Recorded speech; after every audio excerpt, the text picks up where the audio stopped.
ప్రార్థన మొక్కుకొని జీవితాన్ని మార్చుకుంటే నువ్వు ధన్యుడు. పసుపుడికి వెళ్ళకంటే మంచిది అది ఏమో ఆ మొక్కుబడి. ఇలాంటి ఉన్నతమైనటువంటి మొక్కుబడులను చేసే వారుగా ఉండాలి. ఇక ప్రభా ఎగ్జామ్ పాస్ అయితే కొండ మీద మోకాళ్ళ మీద నడుచుకుంటా వాగ్దానం మొక్కుంటారు లేదా? ఓ ఎక్కేస్తున్నారు మెట్లు కొండ మీద, మోకాళ్ళు పక్కన మాత్రం ఎక్కేస్తున్నారు. ఉన్నాయి కదా గౌరిపట్నంలో గురువులు ఇవే కనపడుతూ ఉంటాయి మొక్కుబడి చెల్లించుకోవాలని చెప్పి. ఆ మొక్కుబడులు బైబిల్కి ఏమి దాన్ని సపోర్ట్ చేయట్లేదు బైబిల్. కానీ ఏం మొక్కుబడి చేసుకోవాలంటే ఒక అడ్వాన్స్ పెట్టేస్తాను అని మొక్కుకోవడం చాలా మంచిది. లేదంటే ఇది ఇప్పుడు ఈ కార్యం జరిగితే మన ఇంట్లో ఒక సువార్త కూడా ఏర్పాటు చేసుకుంటాను, దీని ద్వారా నీకు సువార్త ప్రకటించబడితే మంచిదే కదా. ప్రభు ఈ కార్యం జరిగితే ఇది ప్రభా నీ సువార్తని సాగరిస్తాను, నా బ్రతుకాలం అంతా చేసుకో ఇలా మొక్కుబడి.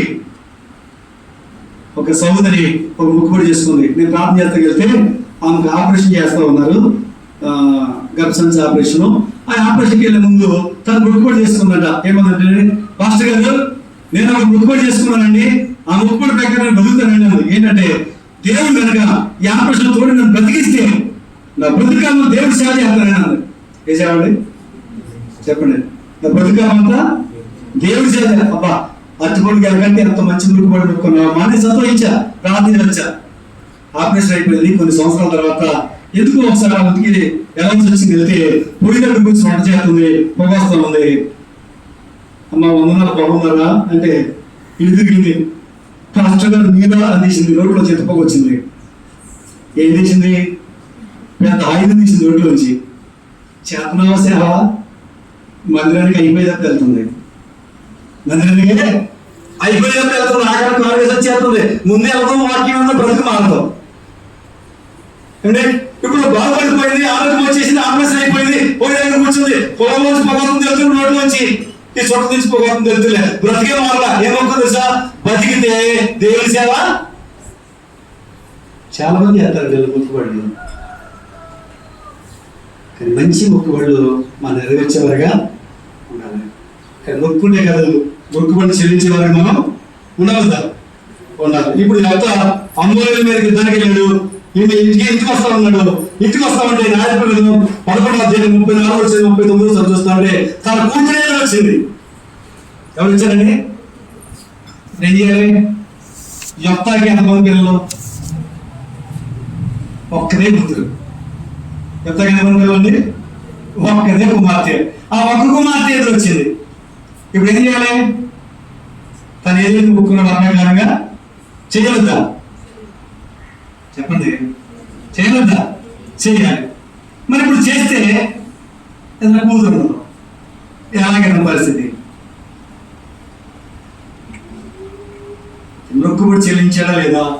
39 వచ్చిన 5వ దగ్గర చూస్తే మొత్తం 4వదిగా మొక్కుబడి చేస్తున్నాడు. 5వదిగా ఇక్కడ నేను ముగిస్తాను. 5వదిగా అతను మొక్కుబడి చెల్లించేలా చూడండి. 11వ అధ్యాయం 39వ వచనంలో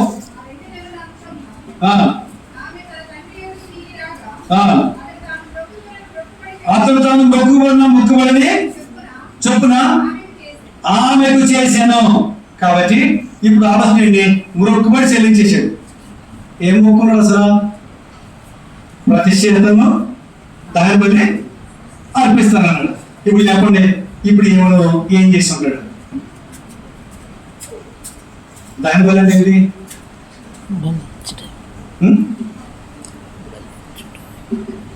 దహనబలి అంటే ఏంటి?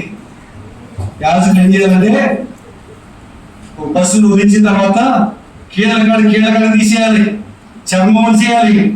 ఏ భాగానికి ఆ భాగం తీసి ఆ కట్టెల మీద ఎత్తి దాన్ని దహించాలి. దహనబలి సొంత బిడ్డలో చేయగలరా?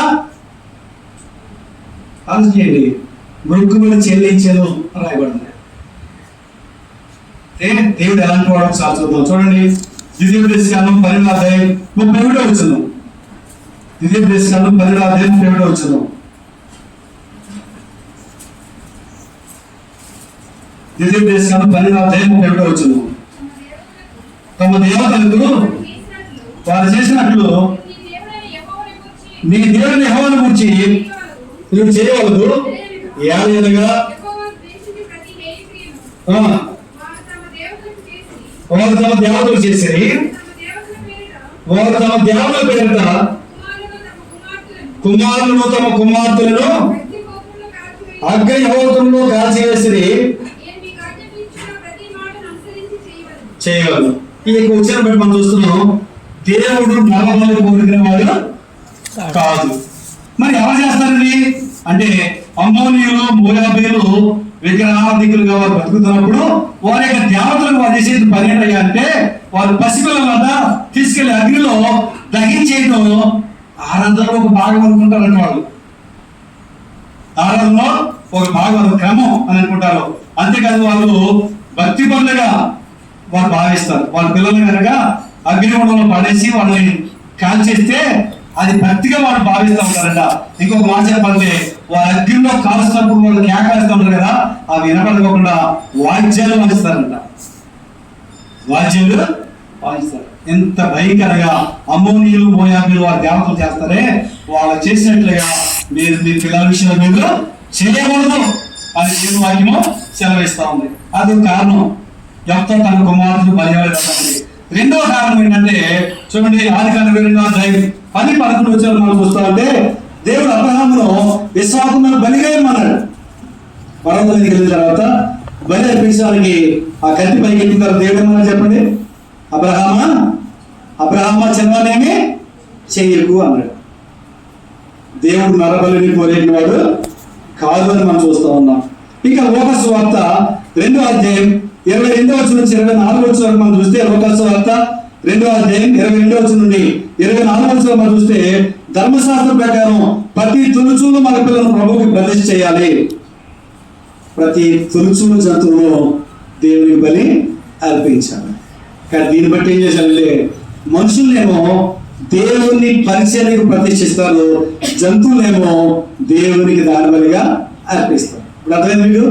మనుషులేమో మొక్కుబడి ప్రకారం ప్రతిష్ఠ చేస్తారు దేవుని పరిచర్యకు, జంతువులేమో ఏం చేస్తారు దేవుని బలి అనేది వేస్తారు. కానీ ఇప్పుడు చెప్తా తన కుమార్తెను దేవుని ప్రతిష్ఠించాడు. ఇప్పుడు తన కుమార్తె తన బ్రతికినంత కాలంలో కూడా కన్యకగానే తను ఉండి పవిత్రాలుగా ఉండి దేవుని యొక్క సేవ తాను చేయవలసిందిగా ఉంటుంది. ఆ విధంగా మొక్కుబడి తాను చెల్లించినట్లుగా మనం ఇక్కడ చూస్తాం. న్యాయపరమైన 11వ అధ్యాయం 39-40 వచనాల్లో ఆ విషయాలు మనము చూడగలుగుతున్నాం. కాబట్టి అన్న కూడా తీసుకుంది, తన కుమారుడు తీసుకెళ్ళి మందిరంలో ప్రతిష్ఠించింది. అది ఇప్పుడు మనం ఏం చేయాలి అంటే రోమపత్రిక 12వ రోజుల్లో సహోదరులారా, పరిశుద్ధమును దేవునికి అనుకూలమైన సజీవ యాగముగా మీ శరీరము దేవునికి సమర్పించు. ఇది మొక్కుబడి. మనం దేవునికి ఏం చేయాలి చెప్పండి, సమర్పించుకో. దేవా నీ గురించి నీ పని చేస్తా, నీ పరిచయం చేస్తా, నీ కొరకే జీవిస్తా. ఈ ప్రతిష్ఠిత మనలో ఉండాలి. యెఫ్తా జీవితంలో అది మనము చూద్దాం. 5 విషయాలకు జ్ఞాపకం చేశాం. గుర్తుండయా? మొట్టమొదటిది యెఫ్తా అల్లరి జనం దగ్గరికి తన దగ్గరికి అల్లజనము వచ్చి అల్లజనంతో సహవాసం చేశాడు. చేయొచ్చా? ఈ లోకంతో స్నేహం ఎవరితో వైరం, కాబట్టి చెడ్డ స్నేహం దూరంగా ఉండాలి. రెండోది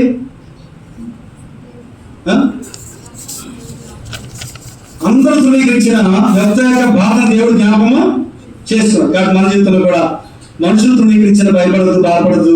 మోషేను తృణీకరించారు, దావీదును తృణీకరించారు, యోసేపును కూడా తృణీకరించారు. ఇంకా చెప్పాలంటే యేసు ప్రభువును కూడా తన స్వర్గీయులే తృణీకరించారు. తర్వాత తన తోడబుట్టిన వాళ్ళే యేసు కూడా అంగీకరించారు. అప్పుడు తర్వాత యేసు ప్రభు చనిపోయి తిరిగి లేచి సజీవుడిగా పరలోక ఆనందమై వెళ్ళిన తర్వాత ఇప్పుడు ఆ సహోదరులే ఎవరు తెలుసా, యేసుక్రీస్తు దాసుని అని రాసుకున్న బైబిల్లో ప్రాణము తృణీకరించారు. కానీ లోకం మనం తృణీకరించిందని భయపడదు, బాధపడదు. దేవుడు జ్ఞాపకము చేసుకుంటాడు. మూడవగా తన సంగతి అంతా ఎవరో దేవునికి చెప్పుకున్నాడు. కానీ మన సంగతి ఎవరు చెప్పుకోవాలి? మన బ్రతుకులో యెఫ్తాలోనే ఉన్నతమైన శిఖరాలను అనిపించాలంటే, ఉన్నతమైన స్థాయిలో నిలబడాలంటే, యెఫ్తా లాంటి భక్తి జీవితం మనం కలిగి ఉండాలంటే ఖచ్చితంగా మన సంగతి అంతా దేవుడికి చెప్పుకోవాలి. ఎలా చెప్పాలి? మాట్లాడాలి.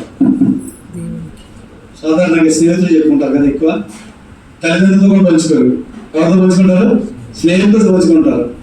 ఏదో ఒక రోజు ఇద్దరు గొడవ వచ్చింది అనుకోండి, నీ బ్రతికింది ఇద్దరు బయట సంగతి అంతా పెడతారు. బయట కానీ మన సంగతి అంతా స్నేహితులుగా చెప్పాల్సింది.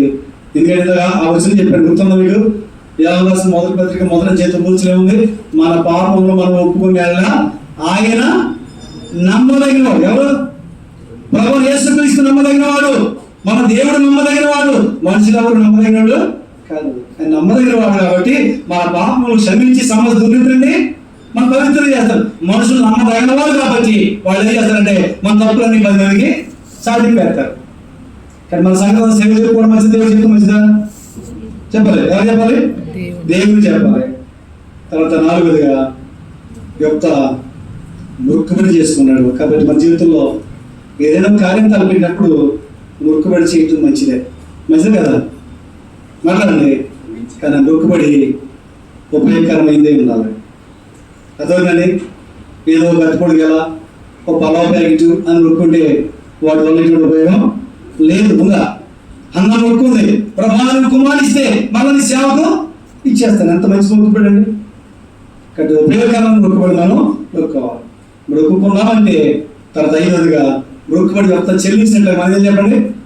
ఆలస్యం చేయకుండా దాన్ని చెల్లించే వరకు ఉండాలి. ఇంకా ఒక మాట చెప్పండి, చదువుకున్న బాబు పన్నరాజులో మనమే సజీవ యాగంగా ఇవాళ దేవునికి మనం సమర్పణ చేసుకోవాలి. ఆ రీతిగా జీవించినట్లుగా తన వాక్యములో ఫలించినట్లుగా దేవుడు తన కార్యము మనలో జరిగించును గాక.